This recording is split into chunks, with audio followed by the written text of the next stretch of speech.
Hello and welcome to episode 8 of the Perth Blue Baggers pod. My name is Louis, your host. And I'm Marty on special comments.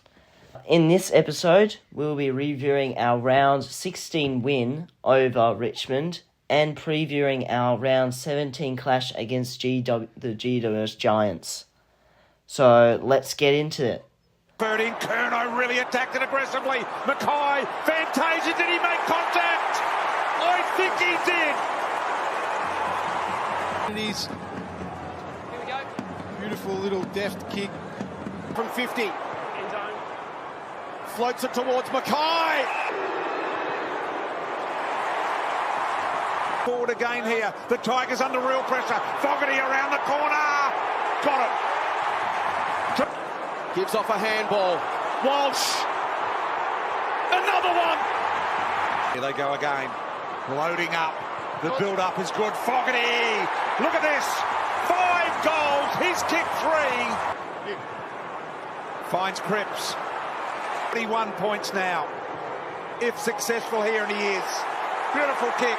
All day, could they stay engaged mentally and at some stage break the tie? Fogarty back to Chincotta, very unselfishly. Kennedy to kick the goal, and he does.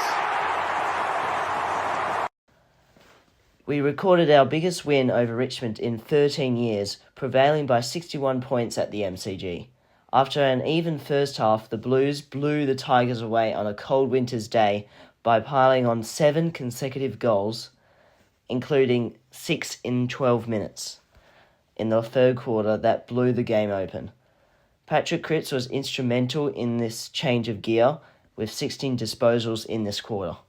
Horatio Fantasia defied the haters with 4 goals, as did Lockie Fogarty with 3 goals.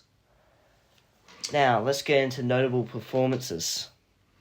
There's a lot of really solid contributors, as you'd expect with a 10-goal win. I think by universal acclaim, the best player on the field was Patrick Cripps. Yeah. He was sensational. We thought he was good last week. I think it's probably better this week, 40 possessions, 16 in that decisive third quarter. Just absolutely dominated. He had a slightly quiet second quarter with just the 2 disposals, but the other 3 quarters were extraordinary. Yeah. 38 possessions over 3 quarters is astonishing. But I think particularly his third quarter was... he's made a habit of just turning it on when the game's in the balance. Yeah. Whether it's in the fourth quarter or the third quarter. This time it was the third quarter, but he still backed it up in the fourth quarter anyway. He was just instrumental. He was in everything in that third quarter. Most people would be happy with 16 touches in the game. Yeah. Some people, but he's got them in one quarter. And they were damaging disposals as well. He was involved in many of the score assists too. So, really hard to fault him. He obviously gets the 5 votes, and he got it from the coaches as well. I'm going to go with Nick Newman for 4 votes. Oh, yeah. He was just sensational. He was just he was in everything. He was good early too, and I always value people that are competitive the whole way through. Because it was a real arm wrestle for that first half, as you pointed out. We only went into the main break up by 2 goals. Yeah. And his intercepting, his tackling, his positioning through that first half was really crucial in just keeping us ahead of the game. But he was pretty solid all round. He had 28 touches, the 3rd highest on the ground, and he's playing in the back line. Yeah. He's just his consistency is just extraordinary. He also had the most marks in the game, most intercept marks. Yeah, I think I'm right in saying the most metres gained for the whole. Yeah. Really, really fantastic. For 3, I'm going to go with Horatio Fantasia. It was his best game for the club. He kicked 4 goals. But it wasn't just the number of goals that he kicked. He just seemed up and about in everything. Yeah, a lot of pressure acts, a lot of chasing. He just seemed to be teeming with energy today, and I think that was really good. Seemed to get a lot of confidence from that first goal. I think so. He was given off. I think given that off by Owies. Yeah. But he then went back and nailed it, and I think he just went upwards from there. Poor set shot got record. and he finally nailed one. So Did he have 2-7? 2 goals, yeah, 7 going something in? like that. Yeah. And I think that's where people have been a bit critical. As a forward, you've got to try and hit the scoreboard. Clearly, he was doing a lot of other things, but for him to hit the scoreboard was great for him. But it's probably a reward for hard work. So, yeah, 3 for Fantasia. 2 votes for Sean Walsh. Look, he's a bit stiff. Sam Walsh. He's a bit stiff to not get more. And I think he got 4 votes from each coach. So he had 8 votes from the coaches' votes. I try to look at not just at our best midfielders. I try to look at our forwards and backs as well, etc. Yeah. So I spread it around a bit. But he was clearly the second best midfielder in the field, in my view. Really damaging. Great finishing with his 2 goals. One early, one late. One in that big burst in the third quarter. He's just really damaging. And, he's always doing a lot of chasing, a lot of tackling. He was really influential again today. I think he had 10 tackles, which is the most on the field. Yeah. So a fantastic effort by Walsh. Fogarty, I'm going to give him 1.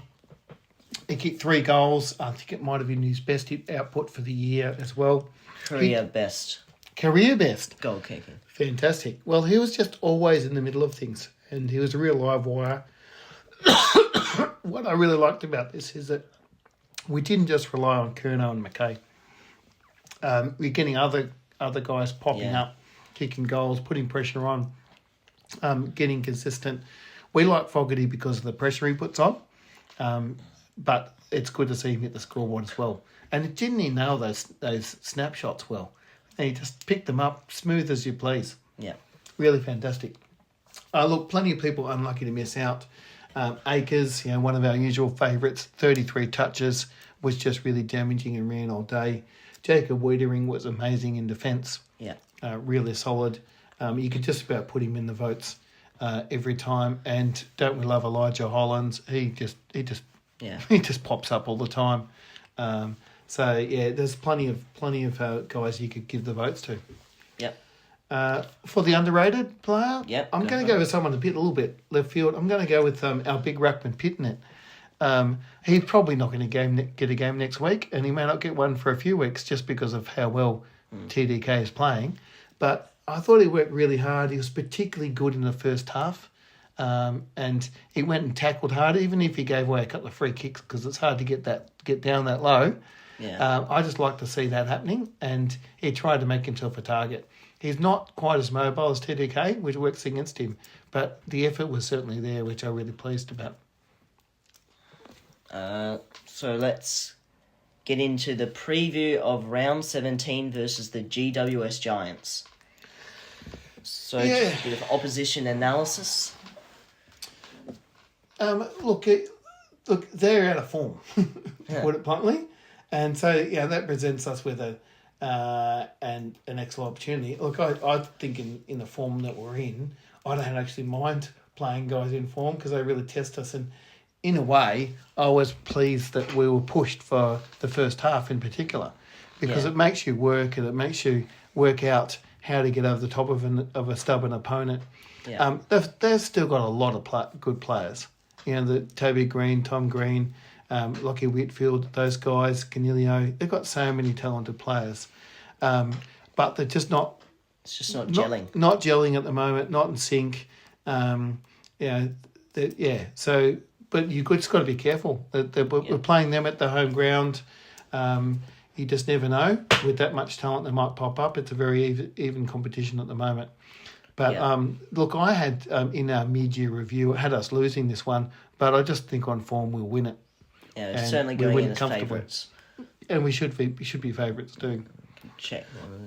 So I'm gonna give them probably Carlton by about 25. Okay, I reckon by 16. I think you were very bullish, weren't you? I wasn't that far off last time. I said 72 and it was 61. 72. Well, you weren't far off. Yeah. I think I had about 35 or 36 or something. So I think you got closer than me in that case. Yeah. That's pretty good going. Just injuries an interesting one. A couple of things. Kennedy may well miss. He's even though his injury, his medial ligament's not serious, he could miss a week. Well, we think it's a medial. One option's to put Hewitt in, and if Cotters is fit, Matthew Cottrell, he could come on as a sub or something like that. All a possibility. The other one we're not quite sure is Jordan Boyd's been given a one-match suspension. Will the club challenge it? At the time of recording, it's not clear. Time But of if that recording to suspension, Monday night.